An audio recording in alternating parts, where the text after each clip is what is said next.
İlk addımlarımızı atırıq. Körpəyə necə kömək etmək olar? Müstəqil yerimək uşağın 1 yaşında formalaşan hərəkət bacarığıdır. Bəzi uşaqlarda bu bəlkə də biraz gec baş verir. Bu bacarıq uşaqlarda 1,5 yaşına qədər mütləq yaranmalıdır. Əgər uşaq 1 yaş 6 aylığında hələ də yerimirsə və cəhd etmirsə, həkimə müraciət etmək lazımdır. Uşaq yeriməyə o zaman başlayır ki, əvvəlki vacib hərəkət bacarıqlarını mənimsəyib, oturub, ayağa qalxıb, dayaqla hərəkət etməyə başlayıb. Bəlkə də siz bu bacarığı stimullaşdırmaq və körpəni daha sürətli inkişaf etməyə motivasiya etmək istəyirsiniz. Uşağı hər uğurlu, hətta o qədər də uğurlu olmayan cəhdinə görə tərifləyin. Onu əllərindən tutub gəzdirdin, hərəkət tələb edən oyunlar oynayın.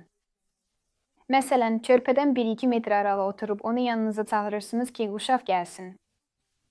Hərəkəti stimullaşdıran oyuncaqlardan istifadə edin, məsələn, ipələyici oyuncaqlar və ya saplı maşınlar.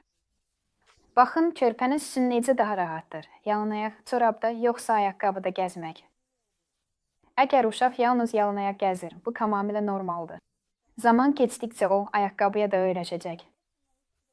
Əgər körpə bəzən barmaq ucları ilə gəzir, amma ayağını tam yerə qoya bilirsə, bu da normal sayılır. Amma əgər uşaq yalnız barmaq ucları ilə gəzir, o zaman pediatra müraciət etmək lazımdır. Və sonuncu məqam ayaqqabıdır.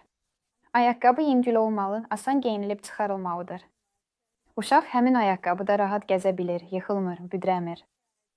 Ayaqqabıda icazə verilən boşluq təxminən yarım santimetr olmalıdır. Yəni, ayaqqabını çox böyük almağa ehtiyac yoxdur. Bu, sadəcə narahatlıq yaradacaq. Sağlam uşağa supinatorlar və xüsusi ortopedik ayaqqabı lazım deyil.